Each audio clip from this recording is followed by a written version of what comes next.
reta final, capítulo 16. Abra sua Bíblia em Romanos, capítulo 16. Romanos, capítulo 16.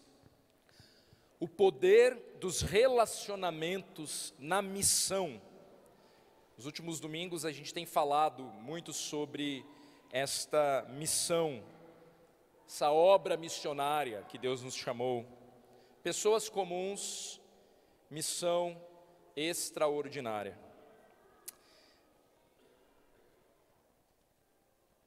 Romanos 16, a partir do verso 1, diz assim: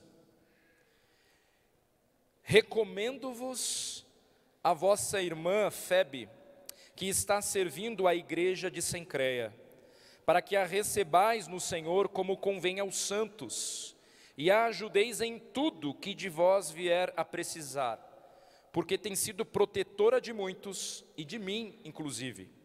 Versículo 3. Saudai Priscila e Áquila, meus cooperadores em Cristo Jesus, os quais pela minha vida arriscaram a sua própria cabeça. E isto lhes agradeço, não somente eu, mas também todas as igrejas dos gentios. Saudai igualmente a igreja que se reúne na casa deles. Saudai meu querido Epêneto, primícias da Ásia para Cristo. Saudai Maria, que muito trabalhou por vós. Saudai Andrônico e Júnias, meus parentes e companheiros de prisão, os quais são notáveis entre os apóstolos e estavam em Cristo antes de mim. Saudai Ampliato, meu dileto amigo no Senhor. Saudai Urbano, que é nosso cooperador em Cristo, e também meu amado Estaques. Saudai Apeles, aprovado em Cristo. Saudai os da casa de Aristóbulo. Saudai meu parente Herodião. Saudai os da casa de Narciso, que estão no Senhor. Saudai Trifena e Trifosa, as quais trabalhavam no Senhor. Saudai a estimada Pérside, que também muito trabalhou no Senhor. Saudai Rufo, eleito no Senhor, e igualmente a sua mãe, que também tem sido mãe para mim. Saudai Assíncreto, Flegonte, Hermes, Pátrobas, Hermas e os irmãos que se reúnem com eles. Saudai Filólogo, Júlia, Nereu e sua irmã, Olimpas e todos os santos que se reúnem com eles. Saudai-vos uns aos outros com ósculo santo. Todas as igrejas de Cristo vos saúdam. Até aqui a palavra do nosso Deus. Você já leu os créditos de um filme até o fim? Sabe quando acaba e você fica esperando naqueles filmes da Marvel, que a gente sabe que tem a cena final depois dos créditos, e aí a gente fica ali aguentando, né? E vai aparecendo uma lista de vários nomes, miudinho. Pois então, parece irrelevante, mas cada nome ali fez o filme acontecer. Cada nome ali foi responsável por uma área técnica, efeitos especiais, sonoplastia, figurino, tudo isso. Romanos 16 é, por assim dizer, o crédito final da carta de Paulo, mas que revela como a missão só é possível com uma equipe, coisa que ele já vem comprovando para nós já no capítulo, desde o capítulo 15, né? Na verdade, desde o capítulo 2, nós precisamos considerar uns aos outros. Então nós estamos diante de uma lista de nomes, e em um primeiro momento nós podemos questionar, para que serve um texto como esse? Eu lembro quando a gente estudou Josué, que nós passamos por vários nomes de cidades, né? Dá até um negócio assim, da onde o pastor vai tirar alguma coisa desse texto que venha nos edificar. Me parece que aqui também é esse tipo de lista, né, que dá um trava na nossa mente. Quando a gente está lendo Levítico, aqueles livros mais difíceis da leitura, talvez você seja tentado a ler o primeiro nome e depois passou pelos créditos sem dar muita importância. Qual que é o propósito de Deus ao registrar uma lista como essa? E de que forma um texto como esse pode falar ao meu e ao seu coração? De fato pode. E por que pode? Porque a palavra toda tem propósito. O texto bíblico, ele não nos foi entregue de forma despretensiosa. Essa lista aqui, talvez monótona, né? Certamente, e chata às vezes de acompanhar, ela pode até não nos comunicar nada em uma leitura desatenta, mas eu quero convidar você nessa noite a olhar com um pouquinho mais de atenção. Nós não estamos diante de uma mera lista, nada disso. Ao contrário, nós estamos diante de um testemunho aqui. Um testemunho de como o amor e a necessidade da mutualidade permeavam a comunidade cristã aqui, nesta igreja recente. E deve permear esta igreja, já passados mais de 2000 anos aí. Nós temos que estar dispostos e, na verdade, podemos extrair daqui princípios valiosos sobre, mais uma vez, o tipo de relacionamento que Deus espera de nós como a sua igreja. Relacionamentos que não têm um fim em si mesmos, mas que justificam o porquê e servem, no fim das contas, ao propósito do ser igreja. Então, o modo como a obra de Deus é realizada pressupõe a paixão e a coragem de missionários como o missionário Lucas, no vídeo que a gente acabou de ver aqui, que largam tudo, e não sei se vocês acompanharam, né, mas eles passaram maus bocados lá na última gravidez ali do Pedro, do menino que nasceu. Uma gravidez de risco, Nadine precisou estar num hospital, sem ver os filhos praticamente por 3 meses, num hospital totalmente japonês, em todos os aspectos que você pode imaginar. E aí, ao ouvir a Nadine falando, ela fala, ali Deus trabalhou no coração dela, mostrando que era justamente lá que ela tinha que ficar, no Japão, no meio de uma coisa muito doida. Mas há aqueles missionários que estão na linha de frente e precisa de coragem, missionários pioneiros, e aí, como vimos no domingo passado, a cooperação de parceiros nos bastidores de missões. E aqui nos versos 1 a 16, do capítulo 16, nós somos mais uma vez relembrados que cultivar relacionamentos genuínos e valorizar cada pessoa, cada irmão que trabalha incansavelmente pelo avanço do reino de Deus, tem como propósito fortalecer o real entendimento do que vem a ser a missão da igreja.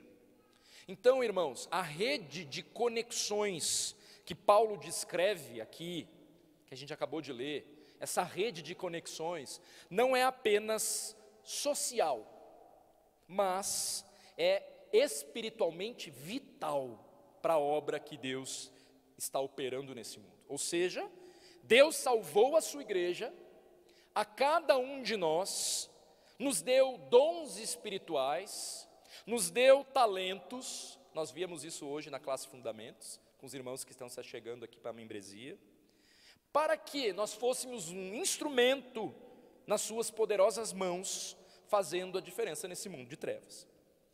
Quão terrível será, meu irmão, quão terrível será, no último dia perceber, que se viveu na comunidade da fé, a encarando apenas como uma espécie de clube, onde se paga aí uma mensalidade, desfruta-se dos benefícios, reivindica-se os direitos, e nada mais do que isso. A conexão descrita por Paulo aqui nestes versos, ela vai além de relacionamentos meramente sociais. Ela revela que com os olhos na missão, no que realmente importa, a igreja ela é capaz de vivenciar o amor bíblico, o amor que se move em direção ao outro, porque tem como propósito a glória de Deus. Então Paulo reconhece naquela igreja ali, uma igreja que nós já vimos, ele não plantou, ele não discipulou, por assim dizer, e ele ainda não visitou, ele está pretendendo visitar. Mas ele reconhece naquela igreja, porque ouviu falar, esse amor mútuo que surge de corações que não buscam os seus próprios interesses, mas visa a expansão do Evangelho para a glória de Deus. Então Deus nos chamou para refletirmos esse amor em unidade com os olhos na missão. Então hoje nós vamos aprender que a missão de Deus avança quando a igreja serve com fidelidade, ama com profundidade e honra uns aos outros com alegria. A missão de Deus avança quando a igreja serve com fidelidade, ama com profundidade e honra uns aos outros com alegria. A mensagem, a ideia central da nossa mensagem gira em torno disso. Então, ao observarmos essa lista de nomes aqui, nós enxergamos mais do que meras pessoas. Nós vemos e podemos ver um retrato do que Cristo faz na vida daqueles que foram alcançados por sua graça e integrados no seu corpo, a igreja.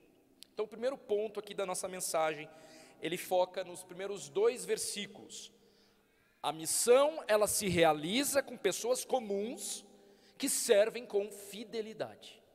E nós temos ali Paulo recomendo-vos a nossa irmã Febe, que está servindo a igreja de Cencreia, para que a recebais no Senhor como convém aos santos, e a ajudeis em tudo que de vós vier a precisar, porque tem sido protetora de muitos e de mim inclusive. Febe é uma mulher que serve com fidelidade à igreja de Cencreia, um dos portos ali que serviam à cidade de Corinto. Então, ela é provavelmente aquela que levou a carta das mãos de Paulo até a igreja de Roma, porque era costume fazer recomendações nesta carta, para que a pessoa fosse bem recebida. Então, muito provavelmente, Febe é a portadora da carta. Paulo escreve, entrega a carta para Febe, e ela chega lá e entrega a carta, então, para a liderança lá da igreja. Então, a recomendação de Paulo para que a igreja de Roma receba aquela mulher como convém aos santos, ajudando em tudo o que ela precisasse, não é feita com base apenas no amor e no carinho que Paulo tinha por Febe. Mas perceba, por que ela está sendo recomendada? Para que os irmãos, inclusive, a recebam bem, como convém aos santos. Por que Paulo está dizendo, olha, cuidem dela em tudo que ela precisar? É claro que ele ama, é claro que ele tem um carinho por ela, mas a base, sobretudo, é com base no amor e no cuidado que Febe demonstrou a muitos, inclusive pelo próprio apóstolo Paulo. Façam isso, por quê? Porque Febe tem sido protetora de muitos e de mim, inclusive, no versículo 2. Então, o destaque que Paulo dá a Febe, bem como para as 9 mulheres que ele cita aqui no decorrer dessa porção e desse capítulo, né, certamente serve para desbancar aqueles que acusam o apóstolo Paulo de desvalorizar a mulher. Vocês já devem ter visto aí, Paulo é machista, aquela coisa toda. Mentira, porque aqui ele, ao alistar e reconhecer e honrar, ele cita pelo nome, além de Febe, outras mulheres aqui. Então, Paulo reconhece o trabalho das mulheres como um instrumento de cuidado. A palavra que descreve Febe aqui como protetora tem a ver com ajudadora, auxiliadora, benfeitora. Alguns vão dizer, inclusive, que provavelmente Febe era uma mulher de posses, porque ela cuidou de muitos nesse sentido, de dar assistência mesmo. Os serviços prestados por ela eram semelhantes aos realizados pelos diáconos, que consistia então em atos de misericórdia para com os pobres. O trabalho dos diáconos era esse, atos de misericórdia para com os pobres, enfermos e desamparados. Então é muito provável que Febe tinha esse mesmo tipo de características que servia como critérios para as viúvas, que nós encontramos lá em 1 Timóteo, quando Paulo fala para Timóteo quem deveria ser colocado no grupo das viúvas para que recebessem a assistência. E Paulo ele fala, olha, só entre no grupo dessas viúvas que vão receber a assistência, mulheres que tenham sido esposa de um só marido, que tenham dado testemunho de boas obras, que tenha criado filhos, exercitado hospitalidade, lavado os pés dos santos, socorrido os atribulados, que tenha vivido na prática zelosa de toda boa obra. Isso está em 1 Timóteo 5, 9 a 10. Então, provavelmente, Febe é este tipo de mulher, né, que, além de honrar a Deus com seu serviço, possui as características de um diácono, né? Alguns até colocam ela como uma diaconisa, usando esse texto aqui para referendar essa ideia, né? Mas, independente disso, nós sabemos que Paulo reconhece o serviço desta mulher aqui no meio da igreja. E Febe era uma mulher comum, que serviu com fidelidade. Paulo não diz de que forma específica ela lhe serviu aqui, como protetora, né, barra benfeitora. Mas de qualquer forma, Febe, ela foi imortalizada aqui no Novo Testamento, a ponto de nós estarmos falando dela hoje aqui, lembrando dela, né? Certamente, Febe não tem uma posição de liderança espiritual, porque o apóstolo Paulo é o apóstolo, e ele reconhece que Febe, inclusive, age sobre a vida dele como sendo essa protetora, essa benfeitora. Então nós entendemos que Febe, ela tem um serviço sim útil, e Paulo reconhece isso, mas ela não está numa posição de liderança espiritual, inclusive sobre o apóstolo Paulo, né? De qualquer forma, o nome dessa mulher não vai aparecer em outras cartas, nem é citado novamente. Deus usou Febe, não porque ela era especial, mas porque Deus é poderoso, e Ele escolhe os seus e usa mesmo.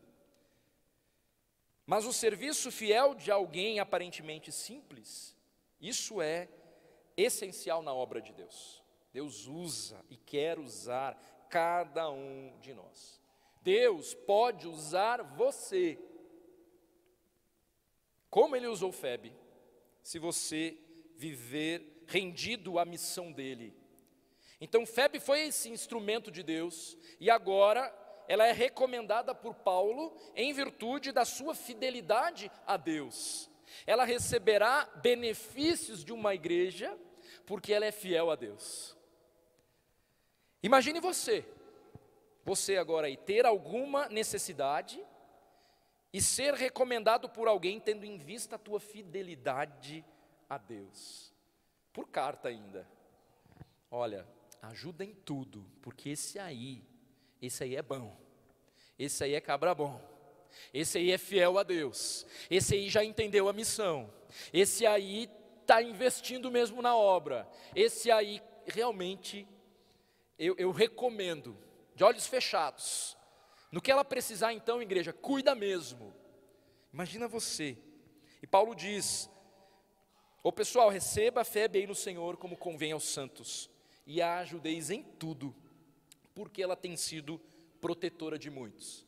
Ela tem cumprido com o papel aqui. Que privilégio é viver uma vida de integridade junto ao Senhor, abrindo mão de si mesmo, de modo que ao falarem de você, seja lembrado o quanto você cuidou de outros, o quanto você foi um instrumento do amor de Deus em prol do Evangelho. Esse é o maior legado que você pode deixar para os teus filhos, eles lembrarem de você como alguém fiel a Deus, fiel às Escrituras, que amava a igreja a ponto de se desgastar no cuidado para os outros. Então, muito mais do que um monte de regrinhas que você possa dar para os seus filhos, viva com os olhos na eternidade o Evangelho. E viver o Evangelho é igual a você abrir mão de si mesmo, a negar-se a si mesmo, e a entregar-se, a considerar o outro superior, e a ser esse instrumento de Deus de cuidado, de amor, para com os teus irmãos em Cristo, e para com o perdido também. Busque honrá-lo com uma vida de fidelidade. E isso, você não precisa ter PhD em qualquer outra coisa. Você precisa temer a Deus, amá-lo sobre todas as coisas. Agora, a parte da palavra, o risco é muito grande de cairmos num mero sentimentalismo. Então é necessário sim, você ter como carro-chefe e base da sua vida a palavra. que manda, inclusive então, já que estamos falando das mulheres, você, mulher, ser esse instrumento de piedade, a começar dentro do teu próprio lar, e aí então naturalmente isso explodindo, transbordando para a comunidade que te cerca, cuidando de outras mulheres, a mulher mais velha ensinando e instruindo a mulher mais nova sobre o caminho que deve seguir. A missão de Deus então avança quando a igreja serve com fidelidade. Febe é esse exemplo de fidelidade. Alguém simples, alguém comum, mas que Paulo reconhece como alguém que foi benfeitora, que cuidou de muitos, inclusive dele. Olha também aqui a figura do líder sendo desmistificada. Paulo, ele nunca se colocou num pedestal, e aqui ele está reconhecendo, eu precisei de cuidados, e Febe foi aquela que agiu com cuidado sobre a minha vida. E louvado seja Deus pelo corpo de Cristo, cada um faz a sua parte. Então, a missão se realiza com pessoas comuns que servem com fidelidade. E a missão cresce também por meio de relacionamentos marcados pelo amor e pelo sacrifício. Eu não vou ler novamente, mas agora o segundo ponto da mensagem, dos versos 3 até o 13, tem aquela lista ali, relacionamentos verdadeiros, marcados por amor, sacrifício e honra, fluem da cruz de Cristo, não vem da gente. Não é natural em nós o amor sacrificial. Esse tipo de amor só existe onde Cristo reina. Então, dentre tantos nomes, Paulo ele enaltece o trabalho, a cooperação, e faz isso com muitos adjetivos, se referindo aqui aos irmãos como amados, queridos, o eleito. Priscila e Áquila, versos 3 e 5, são mencionados como aqueles dois ali, um casal, eles eram casados, que arriscaram a vida por Paulo. Vamos parar aqui. Arriscaram a vida por Paulo, verso 4. Os quais pela minha vida arriscaram a sua própria cabeça. Nós não temos detalhe de quando isso ocorreu, de como que foi isso, mas é possível que tenha sido naquele episódio em que houve um tumulto em Éfeso, que é descrito ali em Atos 19, 23 a 41, nós não sabemos quando foi, mas talvez ali a coisa ficou tensa, né? Então talvez ali possa ter sido, mas pode ter sido em tantos outros momentos, mas fato é que eles arriscaram a vida por Paulo. Paulo descreve aqui um tipo de amor que só os cheios do Espírito seriam capazes de vivenciar, arriscar a própria cabeça. Agora é claro que não era só por Paulo em si, até porque Paulo vai dizer, e eu agradeço e louvo, mas não só eu, as igrejas, os gentios também agradecem, porque no fim das contas, ao arriscarem a própria cabeça para me livrar da morte, no fim das contas eles estavam contribuindo para a expansão do Evangelho, porque eu sou o apóstolo que fui chamado por Deus para levar o Evangelho aos gentios. Então não só eu agradeço a vida desses, mas as igrejas dos gentios também agradecem, né? Então é interessante ver isso. Paulo faz questão de registrar a atitude de amor sacrificial daqueles irmãos por ele, mas aponta que não somente ele tinha um coração grato, mas a verdade todas as igrejas.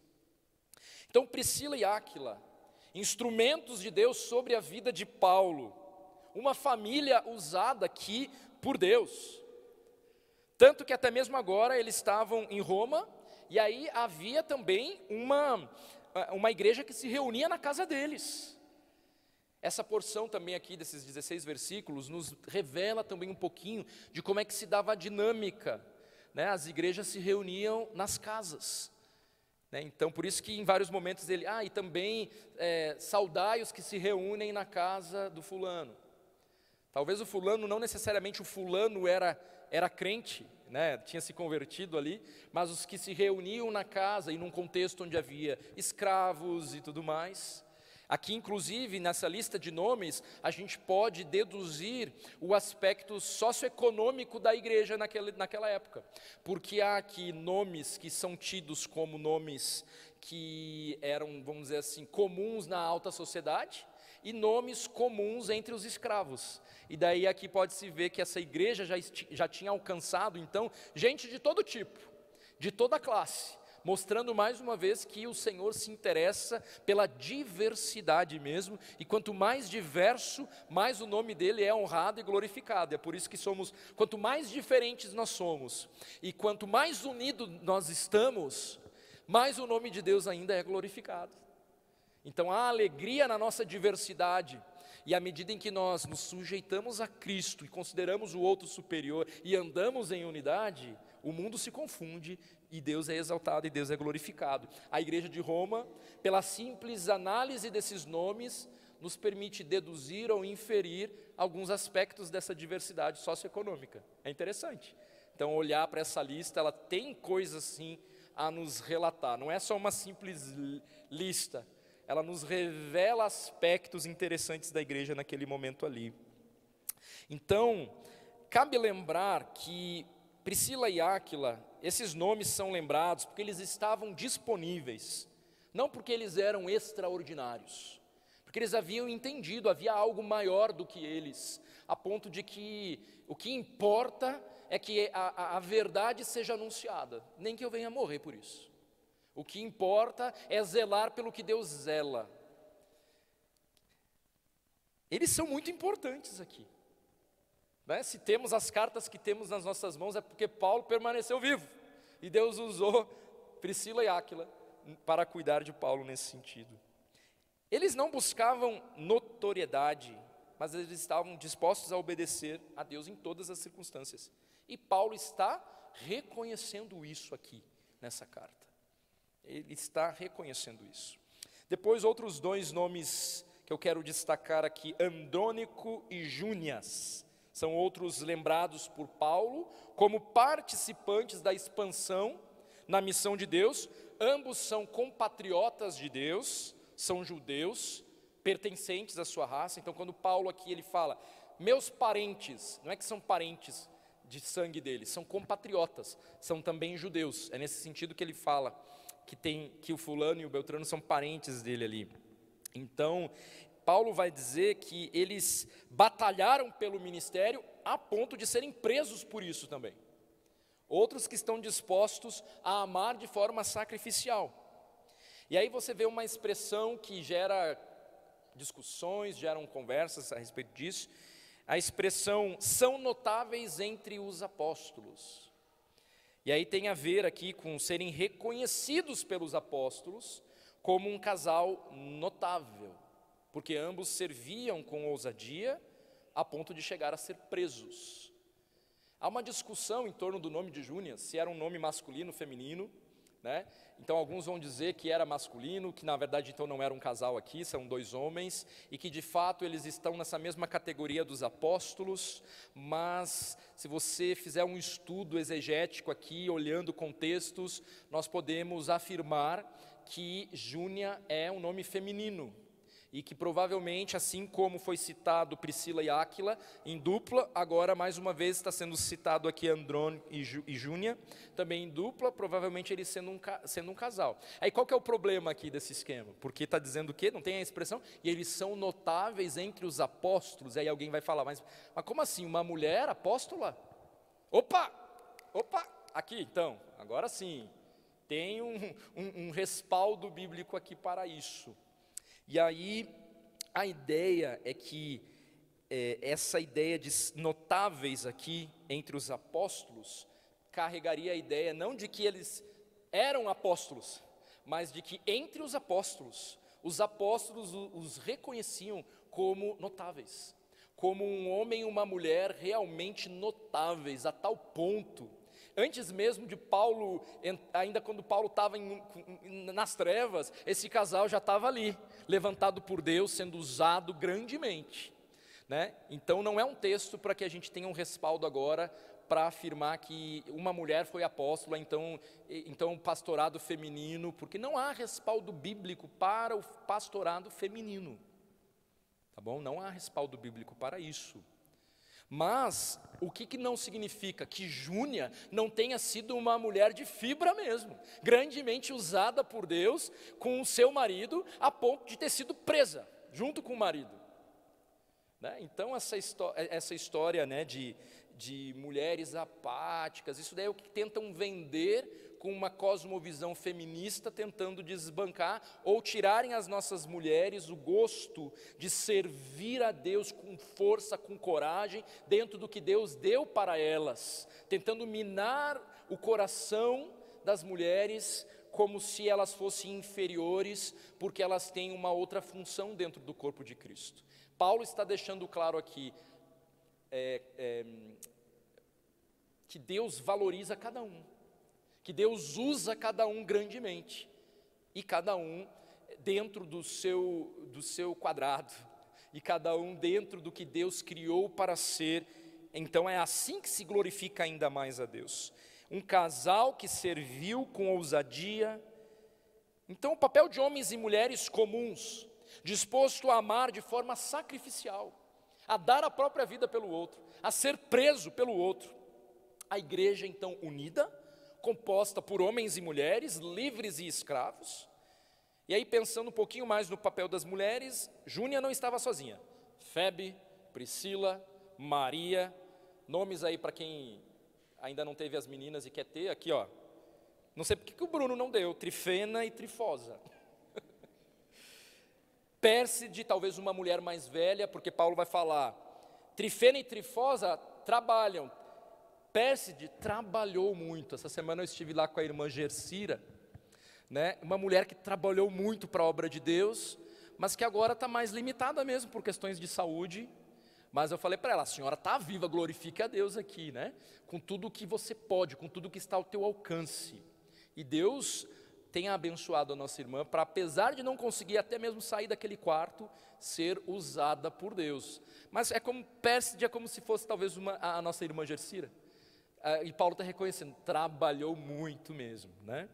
A mãe de Rufo, esse Rufo aqui provavelmente é aquele citado como filho do homem que carregou a cruz, que me fugiu o nome agora aqui, mas aquele que foi obrigado a carregar a cruz, aí depois é citado Alexandre e Rufo, e aí então alguns vão dizer que esse Rufo citado aqui provavelmente é o filho aí. Então a mãe dele, Júlia, e a irmã de Nereu. Então cada uma delas, cooperadoras de Paulo, dispostas a arriscar a própria vida pelo Evangelho, elas recebiam nas suas casas as reuniões proibidas da igreja. Trabalharam arduamente no Senhor para servir a igreja. Mulheres como vocês, minhas irmãs, são preciosas aos olhos do Senhor. Não tenha dúvida disso. Não permitam que esse mundo apague aquilo que Deus deu para vocês. Sejam mulheres úteis nas mãos do Senhor para a glória do nome dEle, exercendo o papel que Deus te deu dentro da tua casa e dentro do corpo de Cristo. No versículo 13, a mãe de Rufo, Paulo diz assim, que também tem sido mãe para mim, que também tem sido mãe para mim.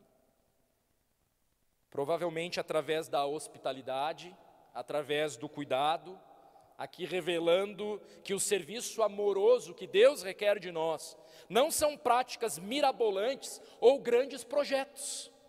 Esta mulher aqui, ela é lembrada como alguém que agiu como mãe sobre a vida do apóstolo Paulo. Glória a Deus por isso. Não é à toa que em outra porção não tá dito lá que, olha, eu vou te dar outros pais, mais mães e mais gente que você imagina, né? Se por amor de mim você deixar pai e mãe, não preocupa, porque eu vou prover ali tudo que você precisa, em todos os sentidos. Parece aqui que Paulo está experimentando isso. Mas uma mulher simples, ainda no seu contexto, entendendo o seu papel, e ali estende a mão para o apóstolo Paulo, um serviço amoroso, pequenos gestos que servem como encorajamento e fortalecimento para a alma. O reino de Deus avança com amizades profundas e vidas compartilhadas. A mãe de Rufo só foi mãe para Paulo, porque Cristo ensinou ela a amar. Priscila e Áquila arriscaram a vida, porque Cristo arriscou tudo por nós. E talvez você seja como Febe, servindo aí em silêncio, ajudando quem precisa, levando a palavra sem microfone. Talvez, como a mãe de Rufo, um abraço, uma refeição, um ouvido atento. Isto é missão. Isto são oportunidades de você marcar a vida de alguém. Oportunidades para você apontar para Cristo com o amor que procede do serviço, do desgastar-se uns pelos outros. Há lugar no corpo de Cristo para todos nós servirmos e edificarmos a igreja. E Deus nos fez de forma distinta, justamente para isso, para servirmos uns aos outros. Missão sem amor sacrificial é ativismo, e amor sem missão é egoísmo. Terceiro ponto da mensagem, o primeiro tem a ver com a ideia de que a missão de Deus avança quando a igreja serve com fidelidade. Depois o segundo, a missão da igreja avança com um amor profundo e que se revela nas pequenas coisas, nos pequenos gestos, não tenha dúvida disso. E a missão exige reconhecimento e encorajamento mútuo. Versos 14 a 16, Paulo continua agora citando outros nomes, sem adjetivos, sem nos dar muitos detalhes sobre o que eles fizeram, é só uma lista agora de nomes mesmo. Uma série de nomes é citada sem descrição, mas ainda assim, Paulo os reconhece publicamente. E alguns dos nomes mencionados, como eu falei, alguns eram de escravos, outros das cortes imperiais aqui, e isso nos revela um detalhe valioso aí, sobre como o evangelho estava adentrando ali a todas as áreas. A igreja que impacta o mundo, ela não é homogênea, mas ela é profundamente unida apesar da diversidade. Então a missão avança quando a gente simples e gente de influência se encontram na cruz. E Deus chama, e o próprio ministério de Jesus não foi assim. Gente abastada, servindo, sustentando eles naquela obra. E aí vem o pescador também aqui. Embora esses pescadores não eram tão pobrezinhos como a gente pode imaginar, esses dias eu tenho que pesquisar mais a respeito disso, da condição financeira dos apóstolos com relação às suas vendas de peixe ali. Eu vou estudar mais a respeito disso. Mas um pastor apontou que talvez esses pescadores, eles não tinham só uma canoinha quase que furada, mas que tinham embarcações. E aí, conversando com o Joir lembrou, o que deixaria ainda mais sublime eles terem deixado tudo para seguir o Senhor Jesus. Se o que eles têm não é apenas um barquinho quase furado, mas eles têm várias embarcações em uma empresa de peixe, então deixar tudo parece que é bem significativo, né? Então, mas enfim, a missão avança quando tem essa mistura mesmo. Gente simples, gente de influência. E Paulo, ele está aqui fazendo um reconhecimento mútuo, elogios, lembranças e saudações. Mas a gente tem que tomar cuidado, porque não é bajulação. Paulo não está bajulando aqui, mas expressão do que o corpo de Cristo faz. Edifica-se em amor. Paulo não pretende, então, inflar aqui o ego de ninguém, mas ele tem como alvo o crescimento, rumo à maturidade espiritual. E é com isso em mente, então, que Paulo manda que eles se saúdem com um ósculo santo, uma expressão cultural de afeto ali, um beijo, mas também um sinal público, não só uma expressão de afeto, mas um sinal público de reconciliação e de pertencimento. Então, na prática, ele está dizendo, é como se Paulo estivesse dizendo, abracem-se como irmãos diante de todos, mostrem ao mundo o amor que há entre vocês, mas que não seja só de palavras, não fingido, sem hipocrisia, que é o que ele já vem falando nos capítulos anteriores. A comunhão da igreja, irmãos, é um testemunho evangelístico visível. A afeição que temos como irmãos de Cristo deve ser expressa. Jesus, quando questionado pelo fariseu, quando ele o visitou, ele disse assim, você está muito preocupado aqui, mas olha, com o que está acontecendo aqui com essa mulher, mas você não me saudou com um beijo, mas essa mulher, desde que eu entrei aqui, ela não parou de beijar os meus pés. Né? E aí, então, aqui só para lembrar da importância desse gesto, desse reconhecimento, né? Para Judas, Jesus já disse, é com um beijo que você trai o Filho do Homem? É com essa expressão de unidade, de comunhão, de pertencimento que você trai o Filho do Homem. É assim que você escolheu me trair, Judas? A demonstração da unidade que temos em Cristo deve ser expressa. O mundo precisa ver o bom testemunho da unidade em Cristo. Essa demonstração, no entanto, ela deve ser santa. É claro, nós temos que ter o devido cuidado no trato com o sexo oposto, inclusive, nessa demonstração de amor, né? Mas deve haver demonstração santa, apontando para o caráter santo daquele que nos une. Porque lá em João 13:35 nós lemos assim: nisto conhecerão que todos sois meus discípulos, se tiverdes amor uns pelos outros. Como que vão conhecer? Ou como que vão saber que nós de fato partilhamos de um amor que vem do alto, se isso não for revelado por meio de ações concretas, que venham até mesmo, confundir este mundo? Então, meus irmãos, ao olharmos para estes nomes registrados aqui por Paulo, pessoas que talvez nunca subiram em um púlpito, mas que estavam profundamente comprometidas com a missão de Deus, nós somos lembrados de que não há cristianismo sem comunidade, não há cristianismo nem missão sem relacionamentos. Deus usa pessoas comuns, como Febe, como Priscila, Áquila, Andrônico, Júnior, a mãe de Rufo, como você, como eu, para cumprir a sua missão extraordinária nesse mundo. Uma missão que ainda não acabou, até que ele venha. Então, o que Paulo descreve em Romanos 16, é uma igreja onde cada membro é vital, onde os dons não são para autopromoção, mas para a edificação, onde o amor é mais do que palavras, é uma entrega mesmo, é estar disposto a entregar a própria cabeça para salvar a pele do outro, para que este cresça e cumpra com o que Deus mandou ele fazer. Então, onde a missão é sustentada por mãos calejadas, mesas abertas, corações disponíveis para servir, para amar.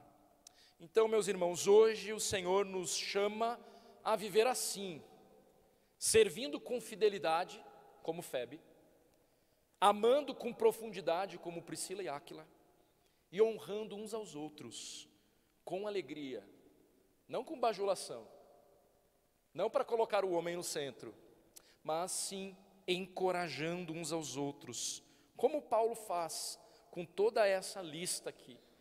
Ter um coração grato a olhar para o lado e ver, que bom que eu não estou sozinho, que bom que Deus tem colocado o meu irmão ao meu lado, e Deus tem dado tantas coisas para ele, tantos dons, tantos talentos, que coisa boa ser servido por ele, e nos alegrarmos, ou seja, nos despojarmos de todo o egoísmo, de toda a soberba, de toda a inveja, e nos contentarmos com o que Deus tem nos dado, e aí então, dentro do que Ele nos deu, é desse modo que eu e você vamos servir com alegria, e vamos crescer e nos desenvolvermos dentro daquilo que Deus nos deu.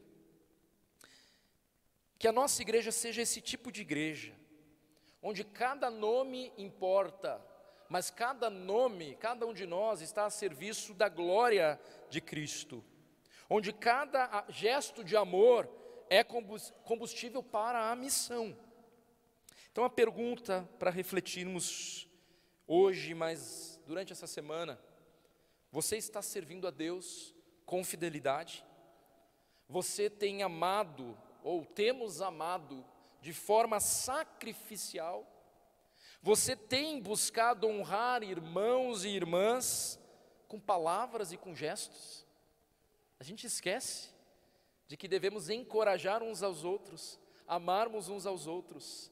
Estamos prontos, porque claro, né, os nossos pecados acho que se destacam com mais clareza, mas vamos de forma intencional glorificar a Deus, encorajando uns aos outros, bendizendo a Deus com os presentes que Ele tem nos dado, e Ele tem nos dado muito. Peça a Deus hoje que Ele te dê um coração como o de Cristo, que se doou por nós, para que nos nossos relacionamentos a missão continue avançando até que Ele venha. Isso é uma coisa que nós precisamos orar mesmo. para que o Senhor nos dê esse coração, porque não é natural em nós. Nós somos egoístas, nós não queremos honrar outros, nós queremos ser honrados. Isso é o natural no meu e no seu coração. Mas o Senhor nos comprou e nos chamou para viver numa outra dinâmica. Então nós temos motivos para agradecer a Deus, apesar de nós, apesar das nossas limitações, individualmente como igreja. Vamos então gastar as nossas energias, até no final de culto aqui hoje, bendizendo a Deus, glorificando a Deus, pela vida uns dos outros. E há motivos para louvarmos a Deus, porque Ele nos comprou por um alto preço e nos fez ser igreja. Então nós devemos lembrar e agir como o apóstolo Paulo, sem bajulação, mas realmente, exaltando a Deus. E eu quero então, como pastor de vocês, louvar a Deus pela vida dessa igreja, louvar a Deus pela vida de cada um de vocês, que de alguma maneira ou outra tem orado pela minha vida, tem me fortalecido com uma palavra de encorajamento. Eu louvo a Deus pela igreja do Senhor Jesus Cristo. Ele nos comprou por um alto preço, Ele quer usar você, e eu exalto a Deus pela vida de cada membro dessa igreja. E que o Senhor realmente encha o nosso coração de um amor uns pelos outros. Mas eu posso afirmar em Cristo Jesus que os amo. Agora, sou um miserável pecador. E clamo ao Senhor para que este amor se traduza mesmo em ações práticas, que honrem a Deus, Essa é a minha oração pela minha vida, mas também é a minha oração pela sua vida. Vamos orar? Poderoso Deus, eu quero te agradecer, clamando ao Senhor. Ó Deus, obrigado pela tua misericórdia sobre nós e sobre a tua igreja. Obrigado porque o Senhor nos comprou, nos lavou e nos fez um em Cristo. O Senhor nos plantou aqui neste lugar, exatamente aqui como igreja local, para glorificarmos o teu nome. E nas diferenças que temos, ó Deus, que o teu nome seja glorificado, exaltado à medida em que nós nos humilhamos e consideramos o outro superior a nós mesmos. Ó Deus, que possamos realmente encorajarmos uns aos outros, que possamos fortificarmos uns aos outros, porque o inimigo das nossas almas quer nos destruir, minar a nossa fé. Isso é palpável muitas vezes, mas tu és maior do que tudo e todos, e nós recorremos a ti essa noite. Nos faça, Pai, ser esta igreja que contribui para o avanço da tua missão, a servirmos com fidelidade, a amarmos com profundidade, Senhor Deus, a encorajarmos uns aos outros. Ó Deus, por favor, isso não é natural em nós, mas o teu Espírito que habita em nós é capaz de promover em nós esse tipo de amor, esse tipo de renúncia, esse tipo de transformação nas nossas vidas. Onde há frieza, que haja amor. Onde há ódio, que haja o perdão. Ó Deus, queremos te obedecer, perdoando, amando, servindo uns aos outros.